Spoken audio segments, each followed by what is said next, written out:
All right, this is Randy, and today I am here with a special guest. I'm here with Frank Mula, and he is the, I suppose I can let you tell him, he's the writer and creator of The Devil You Know. How is it going tonight?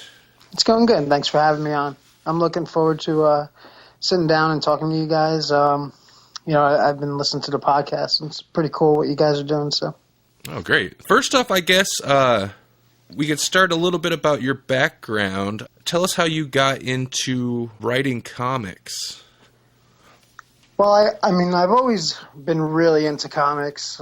Even as a kid, I've been just entranced by comics as far back as I can remember. I remember when I'm 36 years old, and when I was a kid, my father used to collect comics, and my grandfather, when I would go over to my grandfather's house, in my dad's old bedroom, there was a stack of my dad's old comics just piled up. So, and I remember being about 5 years old, and this stack is like 4.5 feet tall, like taller than me. And I used to like pull that stack of comics down and go through them, and as every 5-year-old will do at comics, rip them to shreds and cut them out and color in them.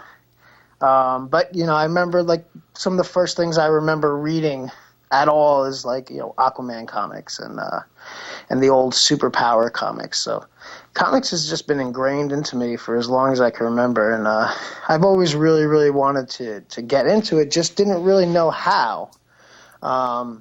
So, along the path of my life, I always wanted to be a writer, more of a screenwriter than a comic book writer, and I had gone to the New York Film Academy and went through their director program and did that whole circuit, made a few student films and helped some people out with some short films and helped out on some stuff and got really into it, but at some time I just was not making enough money to keep the electricity on in my apartment and eat. So I fell into my day job, which I do more or less like clerical work for a bank in New York City. And recently I decided to, I wanted to get back into it, and I saw Comixology, kind of what they're doing with the Comixology Submit, and how, you could basically make your own comic and put it up online. And I had met a friend of mine, actually, he's my business partner for AA88, South Brooklyn area, and he showed me what he was doing, and he was making some comics, and he was doing some really cool stuff and really fun stuff, and I said, that seems like fun. I want to do that. So I went online, and I found myself an artist, and I sat down, and I wrote a script, and we came up with The Devil You Know, and it started, I think I started this back in January.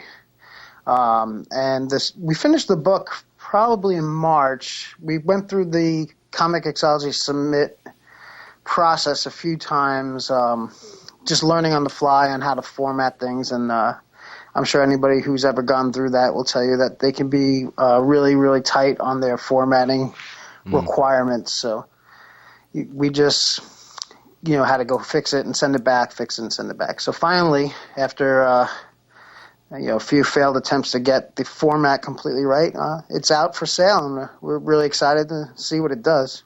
You can also get physical copies? Yeah, I have physical copies that you can buy off my website, which is AA88Press.com. And, if you could buy them off like an Etsy store, and we'll happily mail them to you. I have issue 1 and issue 2, which I don't believe we put up for sale yet, but we're going to put those up for sale too. Really soon, because issue 2 is already completely done, and it's going to be up on Comixology, I believe, in January. And everything goes well, issue 3 should be up in March. So we should maintain a bi-monthly schedule through issues 1 through 4, in the very least.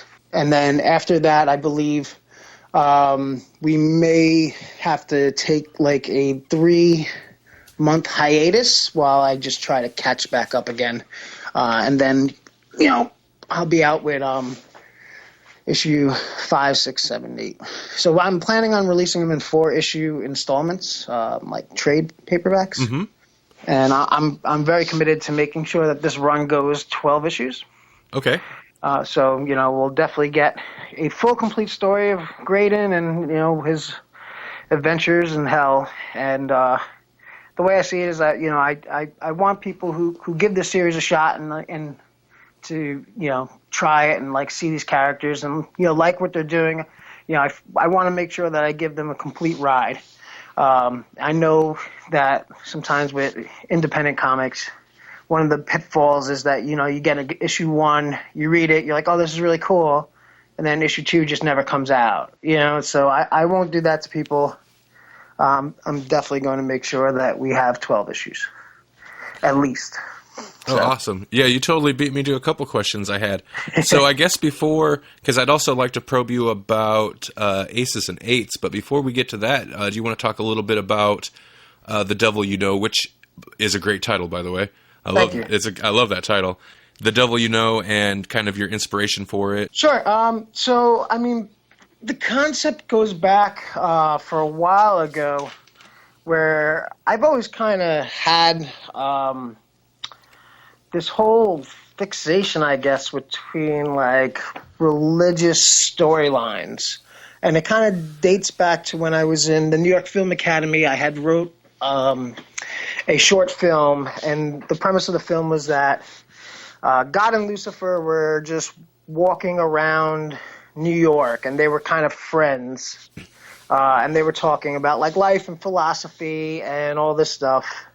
And it was like really interesting and pretty cool. And it was very much inspired by A Sheep in the Deep, which was like this Looney Tunes cartoon where like Ralph the wolf and Sam the sheepdog, like they drive to work, punching like they're friends. They drive to work, they punch the card in, and then like while they're on the job, the wolf tries to eat the sheep. The sheepdog like beats the crap out of him over and over and over again.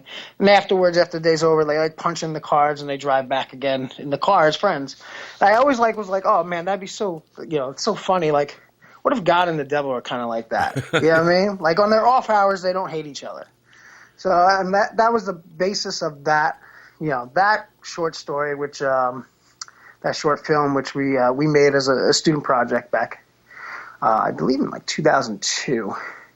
And, I've been just fixated on that. And then, I was just thinking more and more about, religious aspects and religious tones and, different types of stories that follow around hell and different things. So, and one of the concepts I thought of as I don't even remember what prompted the thought to come into my head, but it was just thinking that what if you got so mad and you just became so dangerous that you became more powerful and dangerous than Satan himself? And what would that person be like? Like if somebody who's a good person but just been pushed so far that he's just now more terrible than the most terrible person in hell. How would hell react to that person being sent there? And that's kind of what I wanted to explore in this series is, what Graydon is, what does it take? What does it take to be that type of person in hell? You can't be a good person. He's not necessarily a bad person either. So it's be interesting to play with those kind of emotions and watch as he, breaks down more or less in terms of what he's willing to compromise in terms of his moral compass, and where he ends up. So, and that's basically where I started, and a little bit of world building. And the character Graydon Cross, I think, has been the main character of everything I've ever written my entire life. Oh, really? Which is so, yeah. It's like one of those things that it's like, he's just like my name, my guy's main name. So it's actually nice to actually finally have him see publication. Now I'm gonna have to think of a new name for somebody. But yeah, he's same thing with some of the other characters that come around. In issue 2 and issue 3, we get introduced to a lot more different characters, and it becomes much more of like an ensemble cast. Oh, nice. Not just one person kind of slashing his way through hell. It's definitely becomes much more of like a team book. So I've always been a big fan of team books, actually, in comics. I've always I'm a big X-Men fan and Teen Titans fan and Avengers and JLA, and I always found like the team dynamic really to be like what interests me the most. As interesting as Peter Parker is, there are just times that I don't really care what he's doing, and I would I like with the X-Men, you got all these interesting characters you could jump back and forth from, and we could always see what things going on, and some issues are like a really good Cyclops issue, and some issues are really good like Beast issues. So I like to capture some of that dynamic of a team element as well, and to give you more than just one character to kind of root for and like, but a collection of them. You mentioned a 12. You're aiming for a 12 issue run. Do you have kind of the end goal in mind, or do you have kind of an idea, and then maybe you could go beyond that if you decided at that time? Oh, I definitely can go beyond it. The end goal of the entire series is, Graydon versus Satan. And that's kind of like Gilligan getting off the island. Sure, yeah. It's going to happen, but then when it kind of happens, that's the end. Yeah. But that's not going to happen through issue 12. So when one of the setups I did was that there are multiple realms within this world of hell, kind of stolen from Dante's Inferno, where there's 7 circles of hell. And in my version of hell, there's also 7 different realms, and each realm is its different world. So issue 1 through 12 is going to take Raiden through this particular realm of hell. And it's going to be a pretty wild and exhausting fight for him to get through this one particular hurdle. And that will be a complete story. That will give everybody a nice sense of, closure of where the character, is going and what's happening. And then hopefully it gets, I get enough of a following and people are digging it enough, I'll just keep going with it, past issue 12. But I'm definitely committed to at least going to issue 12 and giving everybody that complete story of what the first realm of hell is all about, because I think there's some really cool stuff happening there. It's much different than what you would expect, like traditional hell to be. It's not as much fire and brimstone as much as it's like a Lord of the Rings type fantasy world where there's different creatures, not necessarily just demons. Sure. And that they all sort of have their own little infrastructure and society going on, and their own society's internal strifes and power struggles. And he very much gets involved in that and the balance of power within this world between the ruling parties of this realm of hell and the people that are forced to just exist in it. So when he's done, when Graydon's done with this realm, the status quo will be shifted, and Graydon will be a very different person than the person that we saw fall down the rabbit hole in issue 1. Oh, very, very interesting. Do you want to talk a little bit about the artist? You said you found the artist online. How was working with an artist, for one? It's always kind of interesting to hear about the dynamic between comic book writers and the artists. It seems like every team has kind of a different method together. How was working with your artist? He's great. So I work with a team. So I found everybody that I use for The Devil You Know on DeviantArt, which is a fantastic website for anybody that's looking for artists. I just went on, I put on a post. Then I said, I'm looking to create an ongoing series. Anybody be interested, please email me. And the next day I literally got like 50 emails from people, and it was like Christmas morning, like opening up all these emails and looking at all this amazing artwork, and oh, nice. It was really, really exciting. And I found Kellic Askandar and Nunan Najaro, they're both located in Indonesia online. And, Kellic does the pencils and Nunan does the inks. And then Victoria Pickman, I found also on DeviantArt, and she does my colors and letters. We decided to work on this project, and it was an interesting dynamic, especially between Kellic and Noonan and myself, because the little bit of a language barrier there. But once we started getting rolling on it, I think everything started to really gel, and especially now we're really getting into like the groove now.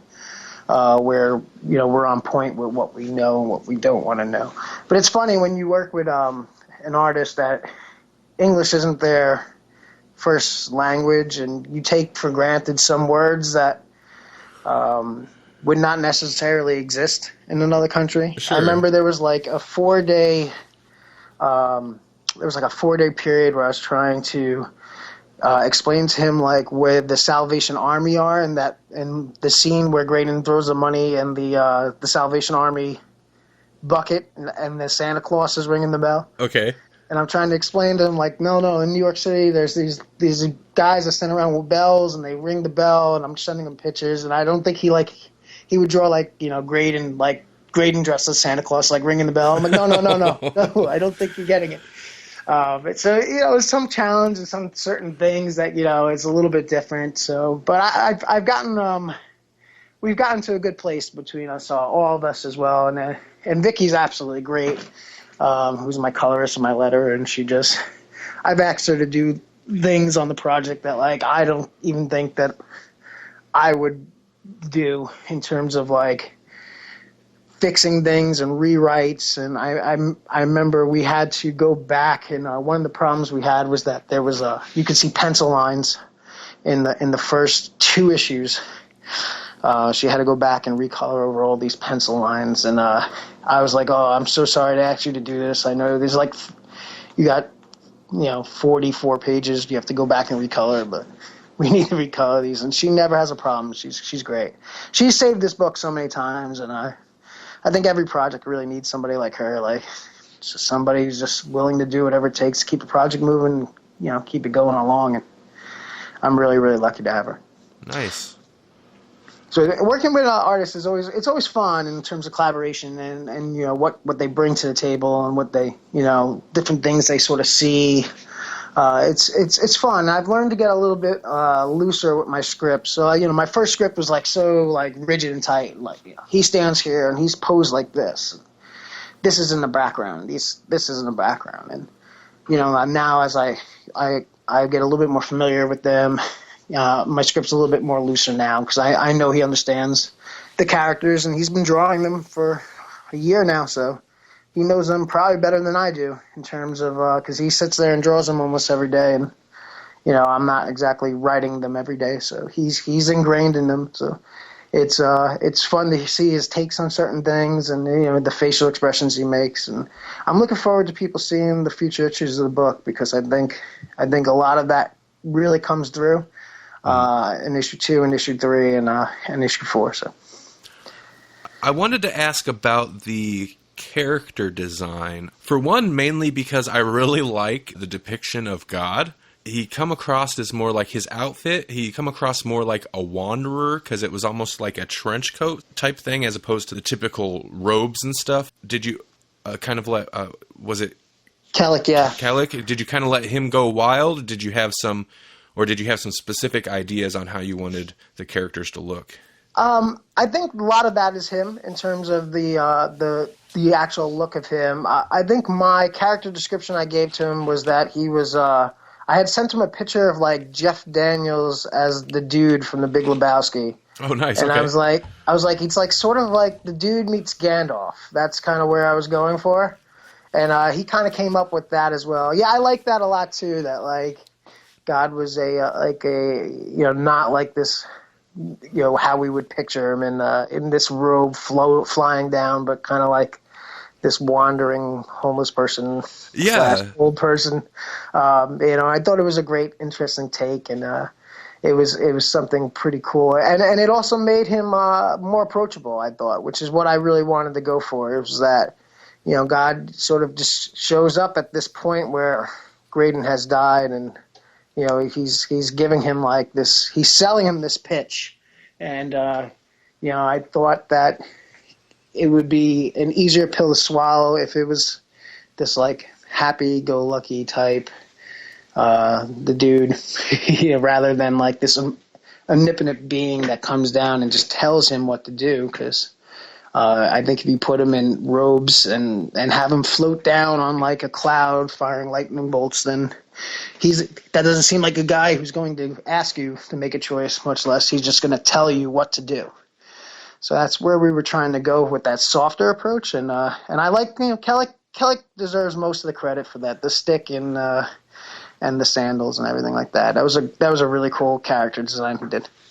Yeah, for sure. And since you mentioned the dude meets Gandalf, I totally see that.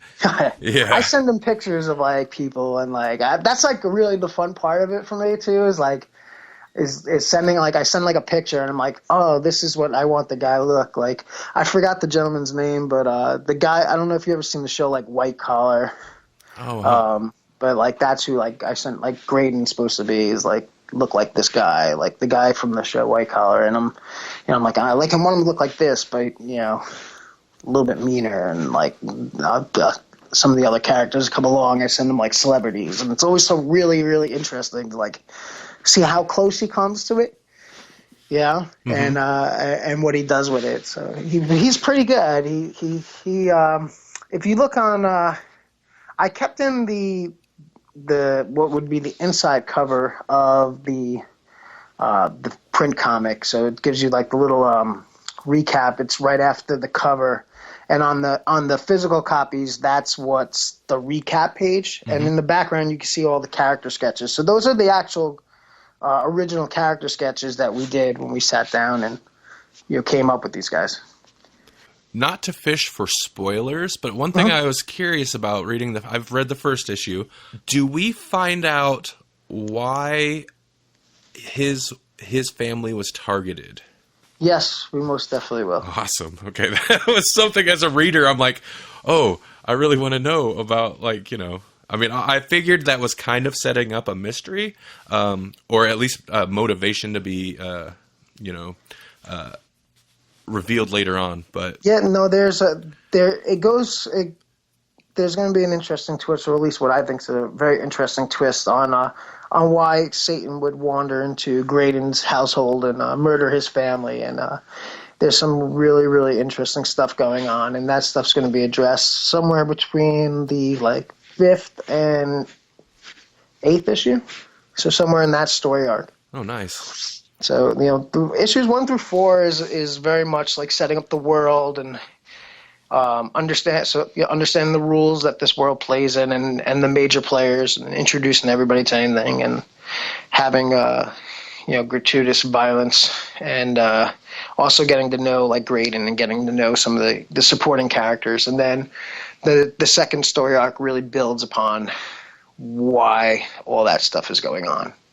So it's going to be fun. I hope you guys stick around for it. I'm definitely interested to see where it goes. So the first issue has gone live on Comixology? Yeah, it went live November 19th. Yeah, okay. And so far, pretty good responses from some of the people that reach out to me on Twitter and email and stuff like that, saying that they liked it. And I saw you guys gave me a nice review, and I really appreciate that. And I saw that IGN had given it a B+, which is a really nice review from them. And I really, really appreciate that as well. And every few days, a little bit more people contact me, which is good. So I'm really interested to see how it does on Comixology, and hopefully it just keeps like some momentum going, and we can keep it going by just trying to be better every issue. Mm-hmm. I think it's really all you can ask for in comics, is just to try to improve what you're doing with each issue that comes out, and that really is one of the goals that we have going on. So we're really striving to make sure that issue 2 is better than issue 1, and issue 3 is better than issue 2, and issue 4 is better in issue 3. And hopefully we get to the point where we're just really, really blowing everybody away. I imagine it's quite a learning curve, and you'd mentioned aces and eights and kind of experimenting with putting the book out through Comixology in the first place. But that's kind of one of the exciting things about following a new creator and a new publisher, is like watching the evolution of everything, of the book and all that. Do you want to talk a little bit about Aces and Eights? Yeah, sure. So Aces and Eights is a publishing company that's founded by myself and my business partner, Sal Brucaleri. And basically we are publishing, or we plan on publishing our creator-owned stuff as well as some licensed products that we had gotten our hands on, primarily through Comixology, and we're exploring some other avenues as we go. And then also, we're going to plan to do print copies later next year, depending on how successful our Comixology runs are. Mm-hmm. And we're leaning more towards going into print when we can collect them into a trade.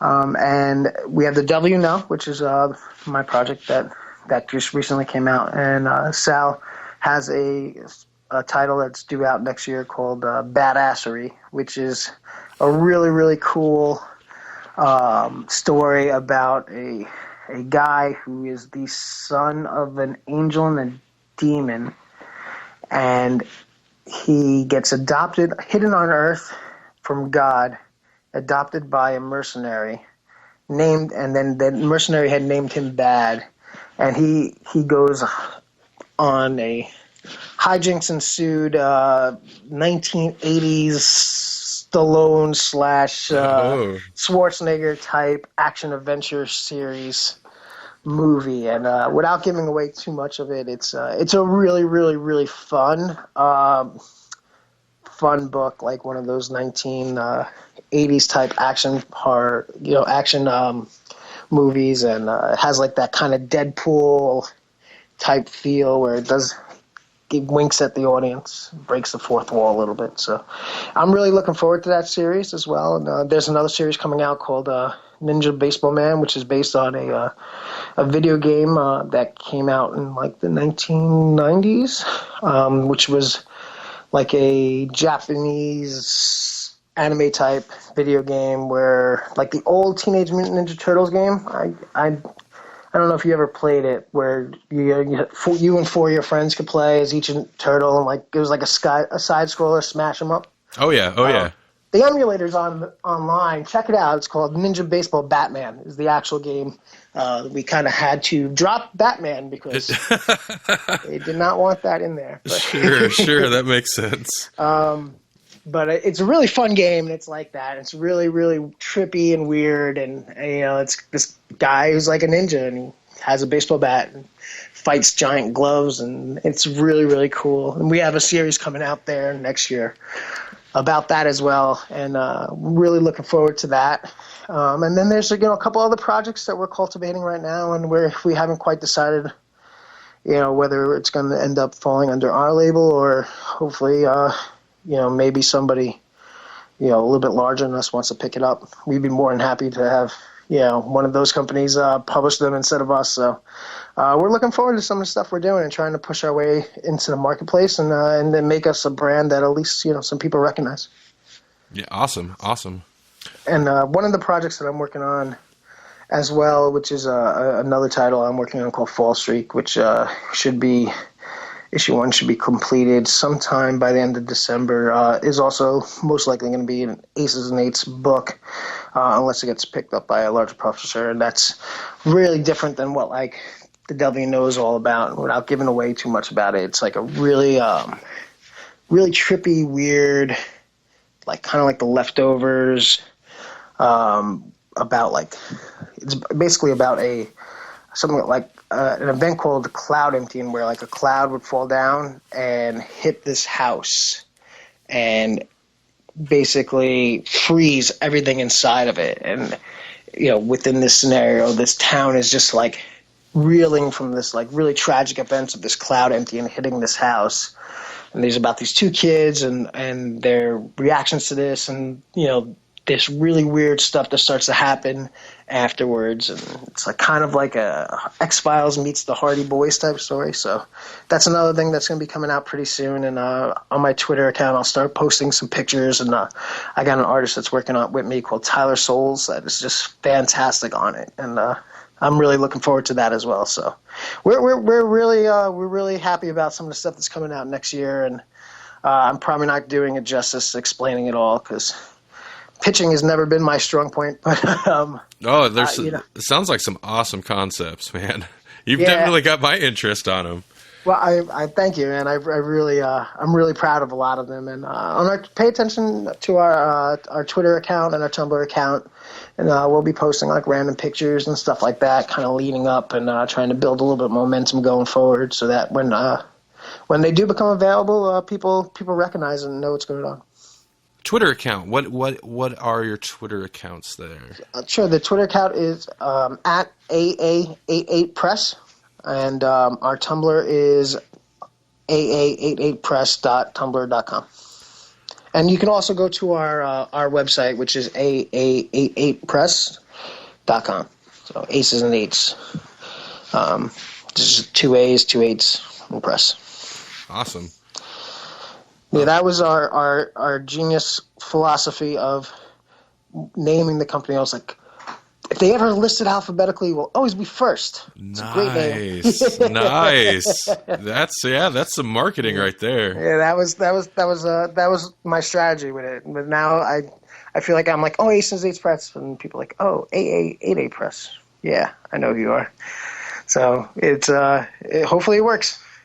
It's funny that as soon as I did that, Comic Xology took their alphabetical listing off of the publisher screen as well, and I was like, oh man. Oh, really?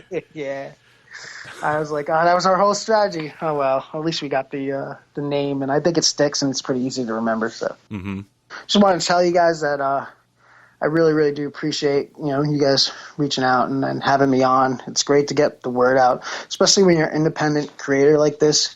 You exist in like a vacuum, you know what I mean? Where like it's like you work on this project, you're like, oh, this is great. But like, there's not so many people around that you could bounce ideas off of or even communicate it with it. And I know most of us in our day jobs and our normal lives don't necessarily interact with a tremendous amount of comic book followers or people that are really into it. So to have an avenue to promote it to like-minded individuals and is a really, really helpful tool. And I've been really, really overwhelmed by how into the comic community is in terms of looking into like creator-owned stuff and giving it a shot and trying some new stuff. And it's really, really cool. And there's a ton of really awesome creator-owned stuff out there. And Comic Xology right now is really, really doing some fantastic stuff. Comic Xology Submit, and there's some really, really cool books on there. And then, I could recommend, for hours. And it's just... check them out, man. I mean, there's like just a tremendous amount of stuff. If you go into Comic Xology Submit section and just scroll through till you find something you like, see some of the stuff coming out there is just as good as any other company you'll see, if not better. And one of the comics I like there, and I forgot the gentleman's name that makes it, but it's a book called Westward. So I know you on your podcast you have a pull list. So if you want to pull from something that is a little bit off the beaten path and not like the big two or Image or stuff that is very mainstream and everybody's read, check out this series. It's called Westward, and I'll send you the link to it. It's a really, really great black and white steampunk noirish type story, and I don't want to even give anything away on it other than it's just awesome. And I read this book and I was just like, I downloaded it free on Free Comic Book Day on Comic Xology, and I read this and I said, how did somebody not pick this book up? It's so great. And I don't know the guy who made it, so I'm not even promoting it because I get anything out of it, but it's really, really good. And one of the other things I wanted to, because I know you also have a section on your podcast called where you recommend web comics. My business partner, Sal Bricklary, also does a web comic called See You Next Tuesday. Okay. It's see you next NEXT Tuesday or TUES.com. You know what? I will. Let me just double check that and make sure I didn't mess it up. I'm so sorry. No, that's fine. That's fine. It's CUNNEXTTUES.com. And it's not as like raunchy as the name would suggest.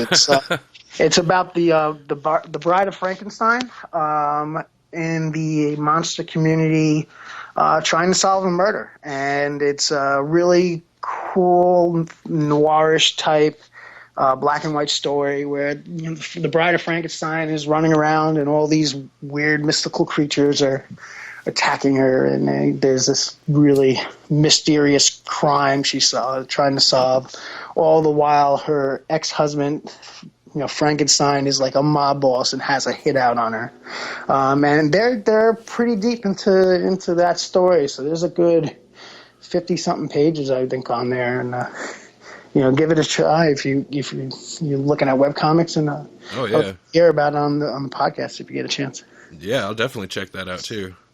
So I've been listening to your podcast actually, and it's really, really good. I wanted to let you know that one of the things is you don't really get to hear on a lot of these podcasts. Like, you don't really get to hear a girl's perspective. It's so cool to actually have like a female co-host. And oh yeah, I was super excited when she agreed to do it. Well, like me and Jesse we have Twitter accounts and we're all over the internet, and she's not very active online at all. So I didn't think she'd be super into the idea of doing a podcast, but yeah, she tried it out and she's enjoyed it. So I've been totally stoked to have her on. And yeah, you're right. There's not a whole lot of other podcasts of other comic book podcasts that have female co-hosts. So I kind of lucked out on that one. Yeah, you did, and it's she has some good insights and stuff, and she seems to digest the material and have some really good insights, and it's rare and it's really refreshing to see hear a girl's view and a female point of view, and that's one of the things about comics that really surprised me. So I had drifted in and out of comics, as I think everybody who collects comics and has been into comics has done. But as a kid, when I would go to conventions, there would never be girls there, or there'd be maybe 25 girls. And recently, when I started going to these conventions, blown away by how many girls are there. It's like 50% of the convention is girls, and it's a whole different world now. And it's so cool to see girls like really into comics, and this just really being part of the culture and everything. It's just fantastic, and it's very cool. And it's always good to hear like a girl's perspective on it. I mean, my wife isn't really particularly into comics, so it's she reads mine, but that's about it. Yeah. And she's like, why'd you kill the family? I'm like, I'm not trying to say I'm trying to kill you. Don't worry. Oh, man, yeah. I didn't even think of that. It's like, this isn't me. This guy's not me, actually. He's the furthest thing from me. Like, don't look at it like that. But she's been very supportive of everything. And I lucked out with her, too, because she, even though she's, like, very not into, like the whole geek culture thing, her two younger brothers are really, really ingrained in, like, they're just two pretty big geeks. So in her mind, it's just normal. It's normal for men to stay up all night playing Warcraft. That's what men do. Which not all girlfriends / wives you'll feel that way. So, no, certainly not. They did. I owe my brother-in-laws a lot. They trained her well before I got her. But I like that, and I like the podcast. So keep up the great work there. Oh, thanks. That's really nice to hear. We're slowly building a following, so we haven't up to this point got a lot of feedback, but I've noticed we're starting to get more and more, and it's nice, but also really strange. It's really strange because it's like, oh wow, like just to know that people took that much time out of, they could be listening to whatever, to listen to us ramble on about comics and stuff it's pretty cool. So I definitely appreciate you saying so. Yeah, I mean, you build it up slowly. It's that's how it gets done at this level. It's little by little, but you guys got a good thing going. I actually I work in New York City and I live in New Jersey, so I have a lengthy bus commute every day. Mm-hmm. So it just gives me plenty of time for podcasts, and that's where I do most of my writing and most of my comics reading, which I probably read far too many comics. If I ever got to the point where I made half as much money on comics as I spend on comics, I'd be really happy. That'd be a victory. it'd be just enough right there to be a success. But that's where I usually do my stuff. So I listen to the podcast there, and podcasts are pretty cool, man. And you just gotta carve out like a little niche. But you guys have a nice little thing going, especially with Melanie and Jesse and everything. That kind of reminds me of something I wanted to ask before we end the recording here. What have you been reading lately that you're really into? I read a ton of stuff, but right now I would say the book I'm probably the most excited about, I'm a huge fan of American Vampire, which does not come out as much as I would love it to, but I don't know if you ever heard it. It's a Vertigo series by Scott Snyder and Raphael Albuquerque. It is one of my favorite comics of all time. It just is amazing. And I would highly recommend, if you haven't read those, to pick them up. I'm a big fan of that. I'm a big fan of Deadly Class out of Image. I'm a big Marvel guy.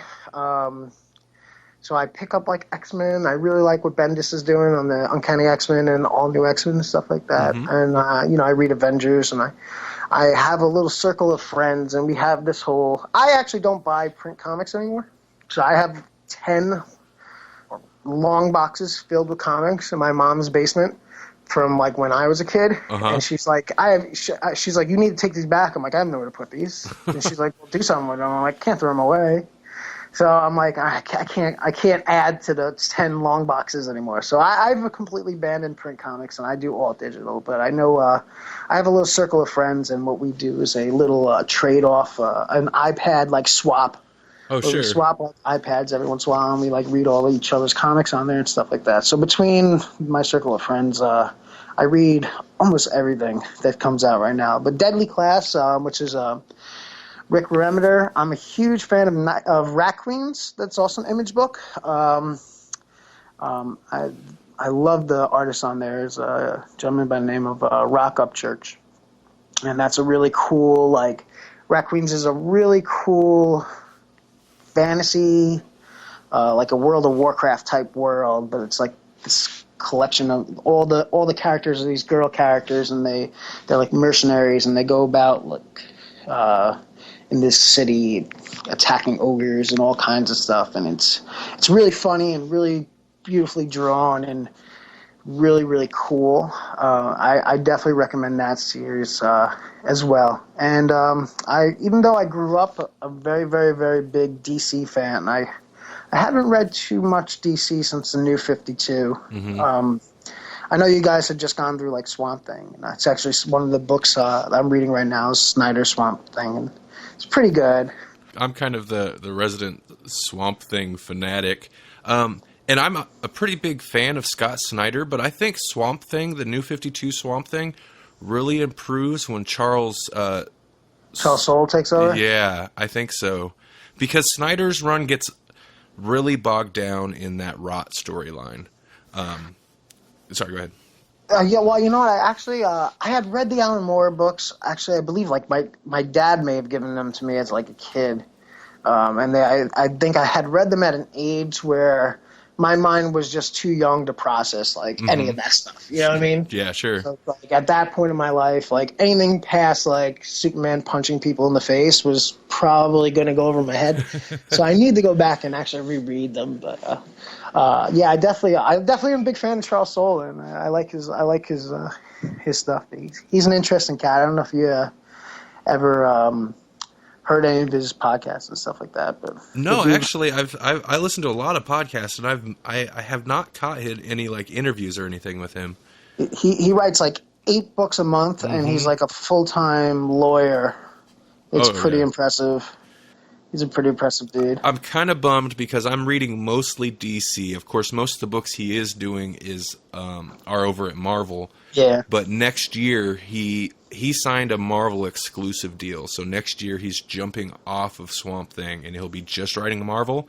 So I'm going to have to start reading some of his Marvel work. Yeah, I mean, he just did Death of Wolverine, which was really good. Mm. Yeah, I out of DC right now, I read Batman, Snyder's Batman, which is really good.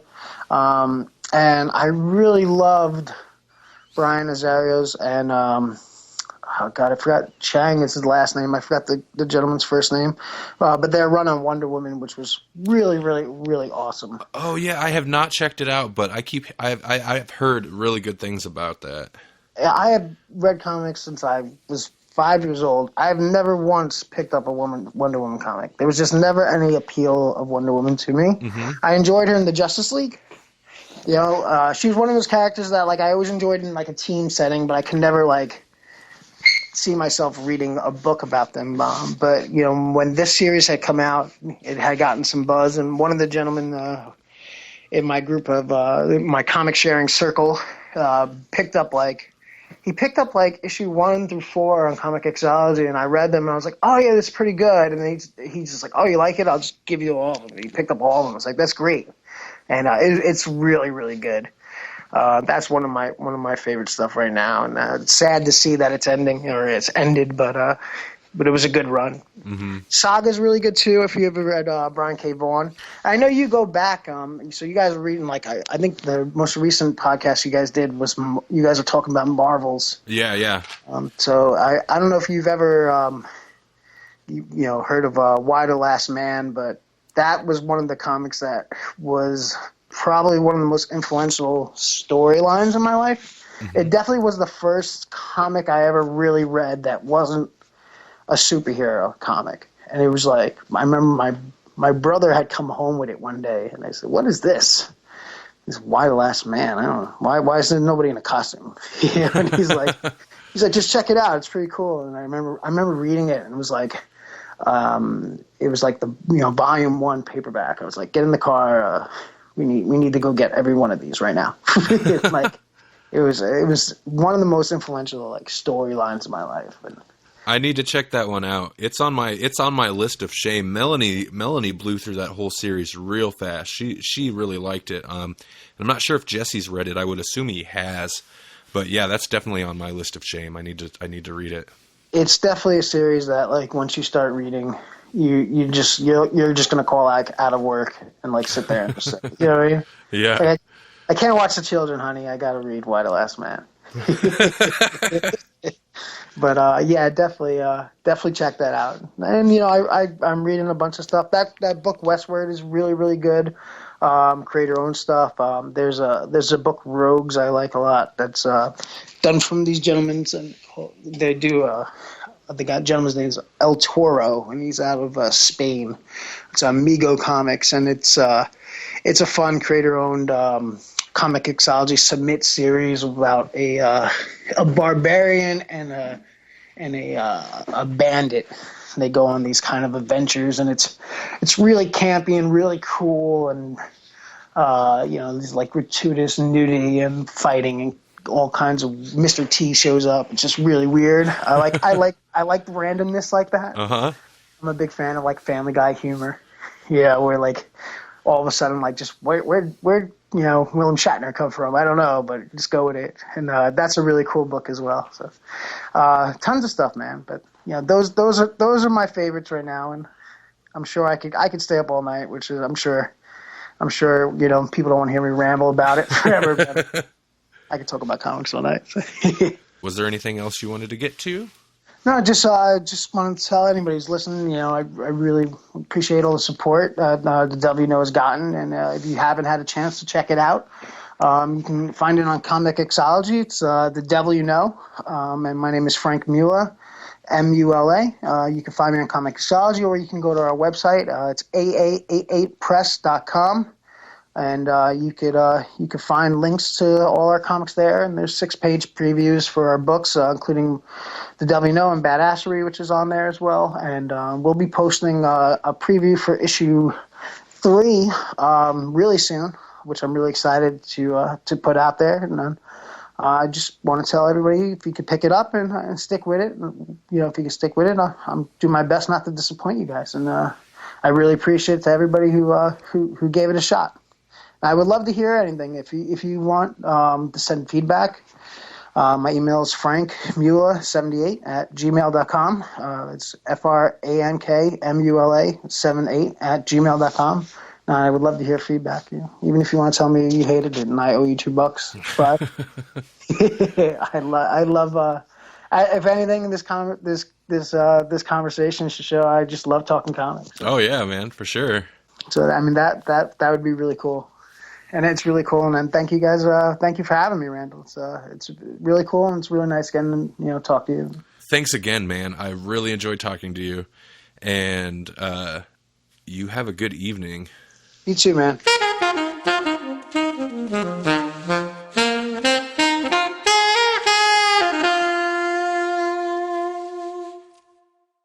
Oh, what is since? Sorry, I hit when I hit. Occasionally, I'll hit these mental blocks.